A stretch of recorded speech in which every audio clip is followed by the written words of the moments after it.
Today I'm just going to show a few more details to add to my prior video on Hube's Pocket when I talked about Third Winter also. But this is just going to show a little bit about Hube's Pocket and when I played it. And I'll just share with you the blurb on the back of the box about this game. It says under History, in the early months of 1944, the Wehrmacht faced disaster after disaster on the Eastern Front. The Red Army consolidated its gains after the summer offensives following Kursk and chose to continue during the winter, south and west of Kiev. The Red Army encircled one Axis army after another on the bloody field, and they were in a position to crush the German 1st Panzer Army. And then it says, now it's your chance. It's now February 1944. You've taken command of the southern end of the Eastern Front.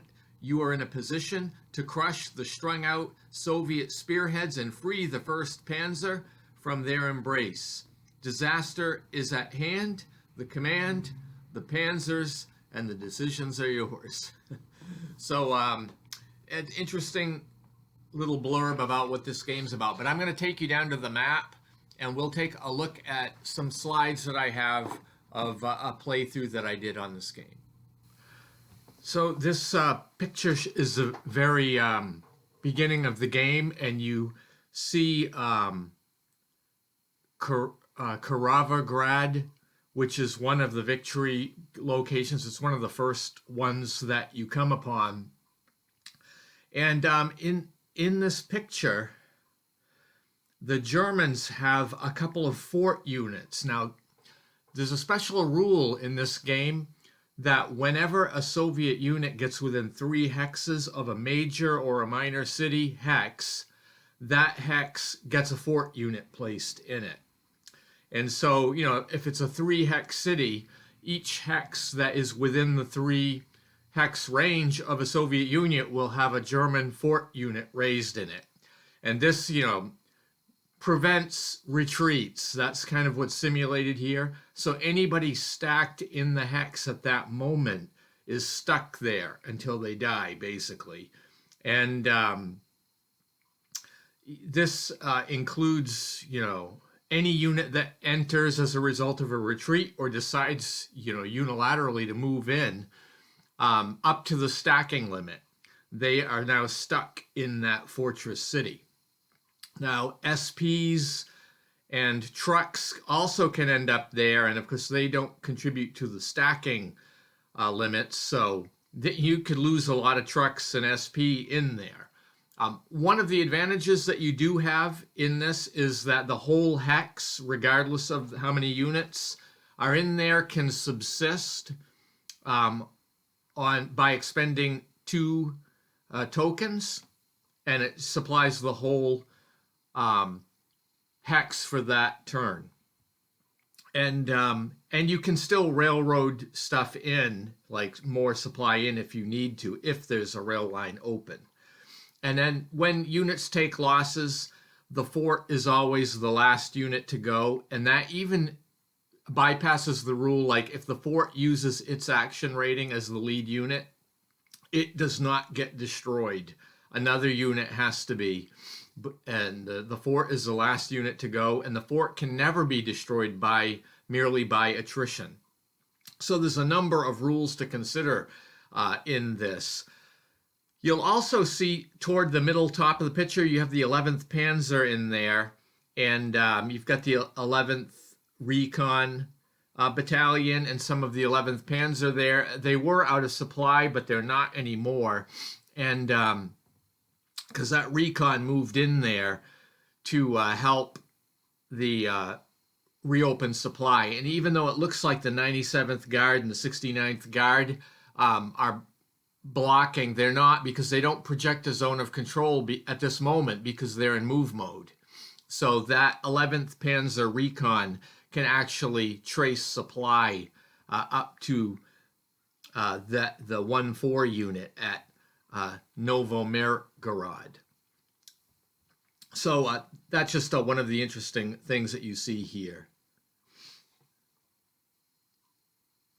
Now, as we look on to the next picture showing some of the progress that's being made, you see the 53rd Soviet Army that's on that main road there, and you also have a Guard army situated on the rail line with the railroad unit just above the 53rd Army.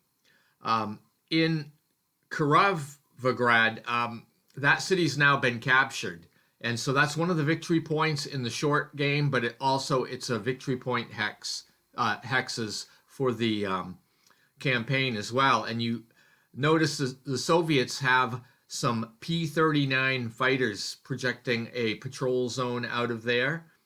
And just below that, you've got the 5th Guards Corps that are ready to go into action as needed.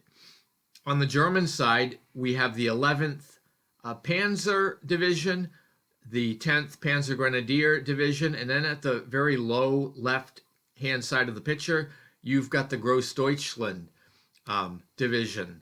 So they're putting up a fairly strong defense here. You can see even at this stage of the war, the German infantry, some of them are fairly good units at 16 strength, 4 action rating, and but they're a little bit more erratic than they are in some of the earlier games.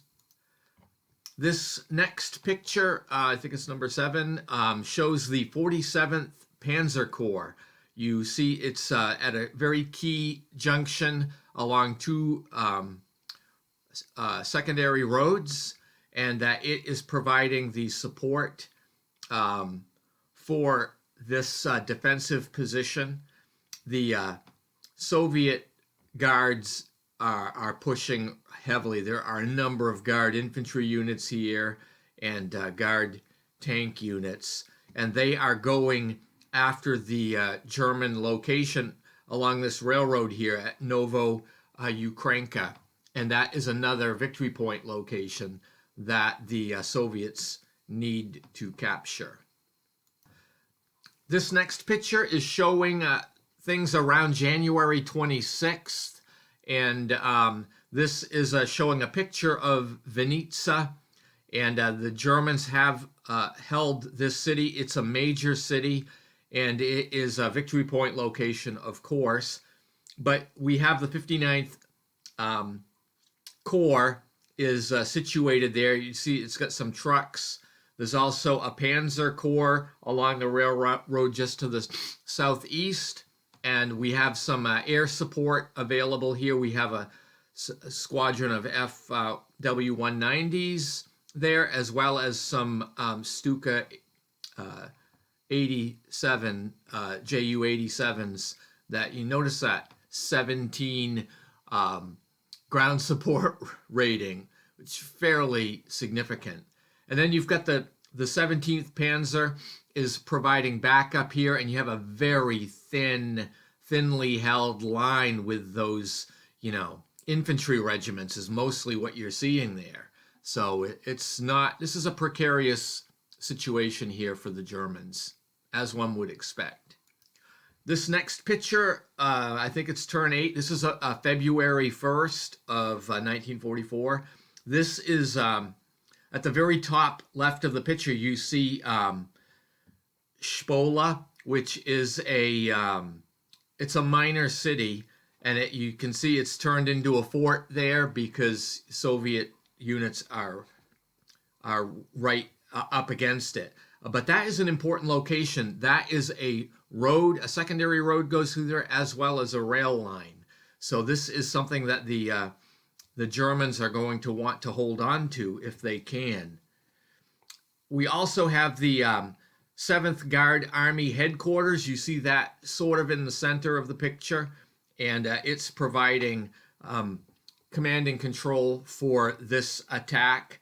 And what we have here, some of the significant things is along that rail and road location there are some German units that are surrounded.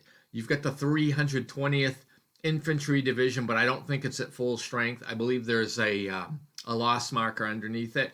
And you've got the 911th Assault Gun Battalion, which is a pretty good unit because it has the armor rating as well as a 4 action rating. So those units are out of supply now, so they are going to have to go on subsistence. They're going to have to fight on internals because they have no SPs in there. And as you see, the 409th and I think it's the 8th Guard parachute, they're at the point here. They've created a bulge in the German line. So that's one of those things that is likely to collapse sooner rather than later. And this last picture that I'm going to show is also another part of the map on February 1st. And you can see at the top left, the Soviets are in a major city there. I think it's Belaya Tsurkov, if I'm not pronouncing that right, but it's worth 3 victory points in the game. And then you can see also the Rasava River on the right side, the top right. And in an area there along the Dnieper River, there are, I think, 4 hexes that are worth 2 victory points each for the Soviets if they can capture them. And you can see they've already captured this, and they are really going against some German forces here that are very, very thin. Again, notice all of the parts of the line that are defended basically by 1 infantry regiment.